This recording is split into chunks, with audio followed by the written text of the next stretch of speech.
Hello and welcome back. The topic for today's discussion is my budget. I'm an early retiree expat living in Finland, and I thought I would walk through sort of my day-to-day normal spending and give you an idea about what it could cost to live in Finland. At the same time, I'm also going to do some adjustments to my budget because there's some things that I have that aren't required, and there's some things that maybe you might want to add. So the idea is just talk about how I actually spend my money and then adjust it so that I could say, okay, for other people or maybe for a regular person, this is what I think, or this is how they would spend their money. So I hope you find this interesting, and let's start by diving into where I spend my money. In Finland, we use the euro as our currency, but I've decided to convert everything to US dollars using the current exchange rate of 1.1, and I'll also maybe flash up some of the actual euro amounts just so that you can see that as well. The way I've put this budget together is I'm assuming that there are two people sharing a household, and for costs that could be split between two people, I've only taken 50% of the cost. And for costs that you're going to incur anyway, then I just use the full cost, just so that that's clear. So the first thing I've got on my budget is housing. I've got that at $671 for myself. Now, actually, we own this flat, so there is no mortgage on it. However, the building, the condo association, let's say, has a mortgage, and we're paying some towards that. And then also, obviously, there are normal condominium fees all the time. Included in that number is also things like the internet, water, electricity. So basically everything involved with living expenses and running the household. As an adjustment for that, I've put in $66 for a standard budget of $737. And the reason for that adjustment is I was looking online to see in a big city what a one-bedroom flat would run, and that's the adjustment I think that would be fair to say. You'd probably need to budget somewhere around $737 if you were going to be living in a city. Also keeping in mind, I live in Salo, which is a small city, so prices are much lower here. And also keeping in mind, the budget that I'm giving for the generic person is for a one-bedroom flat, and here I live in a three-bedroom flat. The other thing that's a little bit unusual is that on some of my other videos, you'll see that we have a second flat in Pärnu, which is a bit out kind of in the countryside. So that costs about $550 a month to operate. So that is part of my budget, but obviously I don't expect most other people would have a second apartment. Now, we sort of use it as kind of like a summer house in that, it's common in Finland that you have like a summer cabin where you go in the summer. Usually, it's near a lake or somewhere in the rural countryside. So I don't know how much those run people, but from that perspective, that's kind of our version of the summer house or mökki. The next item I have is technology, and for me, I've budgeted $363. That's obviously very high, and the reason it's so high is because I buy a lot of gadgets, phones, iPad, I have a Mac, I have a Surface Pro, monitors. So I think that that's actually quite excessive. So I've adjusted that down by $220 to about $143. And what that $143 covers, having a computer, having a phone, and having a phone contract. And in terms of the computer and the phone, I assume that you don't actually buy it outright, that you go into sort of like a payment plan with the company where you buy it, and you're paying for it over time. So that's what that covers. For groceries, I've put down $330 and I haven't adjusted it. To be honest, normally, historically, I'm spending about $500 a month, and that's actually really more like $1,000 a month for two people, and say my half is 500. But this year, we're trying to be a bit more mindful of our budget and trying to, buy less prepared foods and kind of more raw foods and prepare and cook and things like that more. Give up a bit of convenience and hoping to save a bit of money.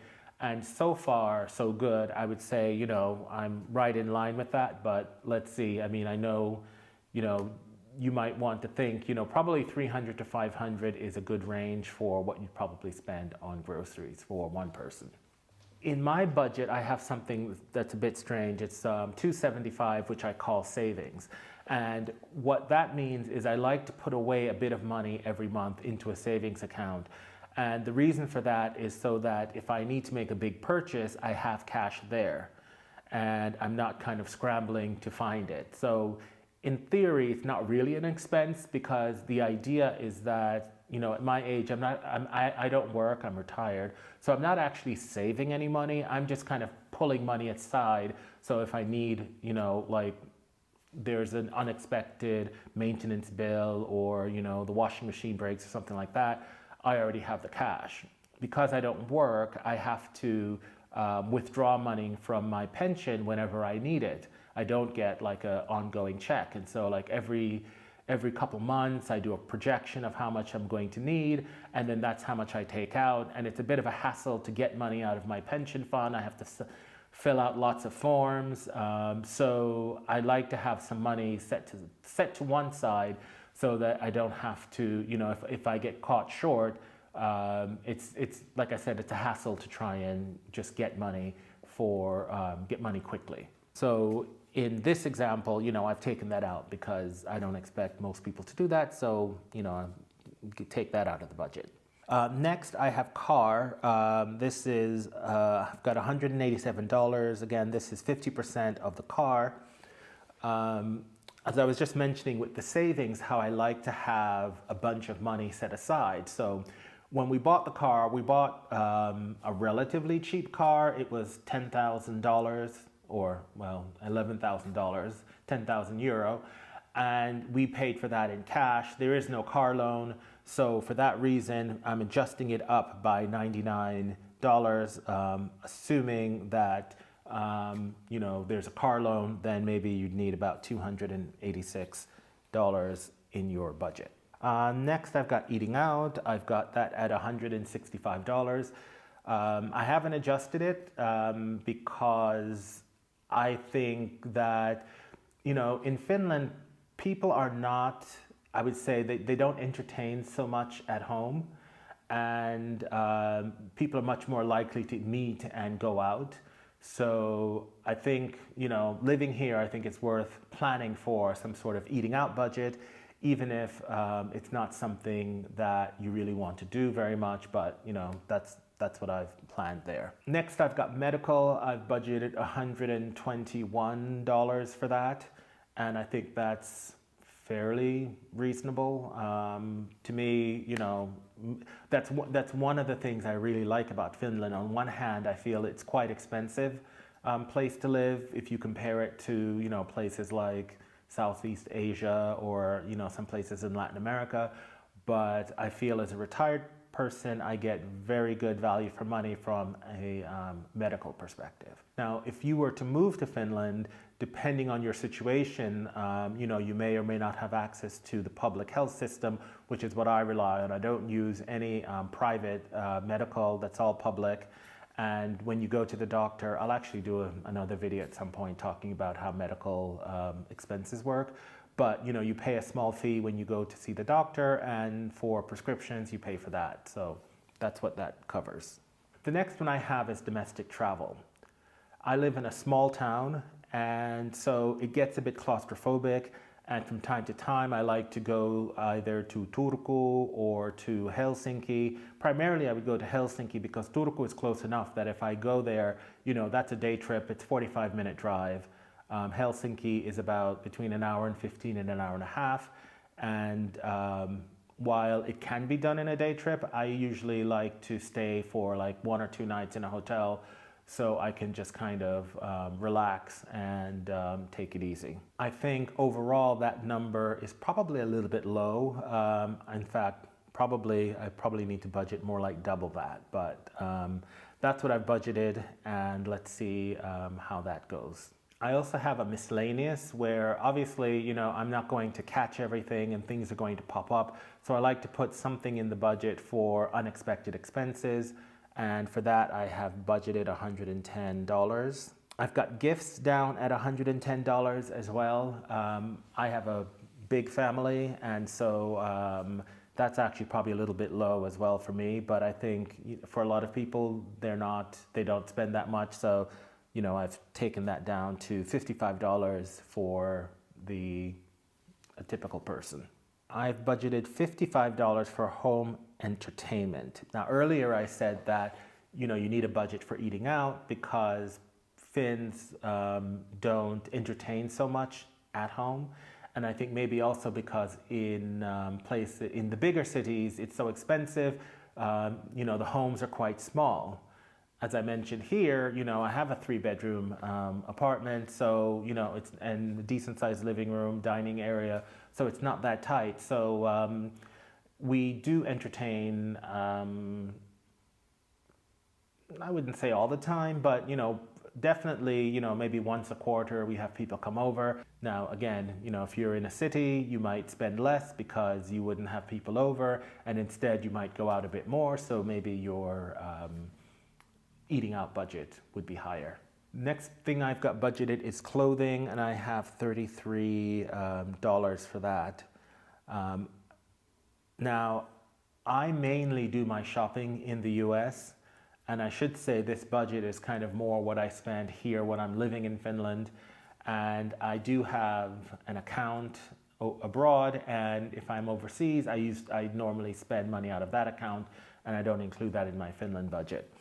So I prefer to shop in the US. I find that the clothes here don't really fit me as well.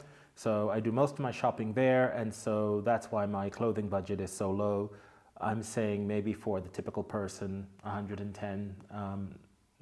And that may sound high, but you've got to remember, you have to have clothing for the winter, the summer, the spring. You've got rainy weather, you've got cold weather. So I think that's a reasonable budget to have to spend on clothing. And lastly, I have household. So, and I've got $143 there.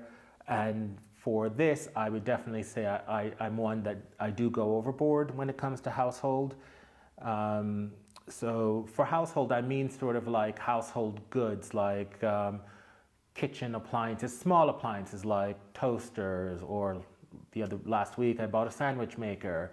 I bought some balcony furniture. If I buy pillows or candles or things like that, I do actually spend quite a lot of that. And just last week I hadn't planned to buy that balcony furniture, and I spent probably $850 on that. So I've already blown that household budget out of the water.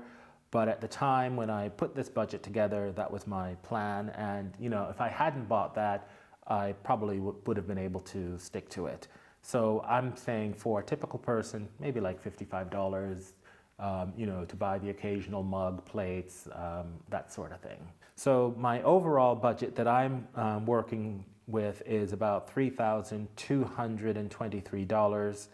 I think that could be adjusted down by $946. So I think for an average person, they could get by on spending $2,277 living in Finland. One thing I forgot to mention earlier is transportation. If you live in a bigger city like Helsinki or Tampere, or Turku, you might say, well, I don't need a car. And definitely in Helsinki, you definitely don't need a car. But I've kind of left the car as the proxy for transportation, whereas there you're going to take the metro, the trams, that kind of thing. So, you know, double that car number if you are going to have a car, and also take regular public transportation. So that's it. That's my monthly budget, what I would normally spend. I haven't gone through yet to check what I've actually been spending, but I've been tracking my spending for several years in Finland. So I kind of, so I have a pretty good idea of what I would normally spend. And I kind of mentioned a few areas where I think that, I've probably under budgeted. But that should give you a good idea of the cost of living and what it costs to just have a regular life here in Finland. Thanks for watching, and see you in the next video. Bye bye.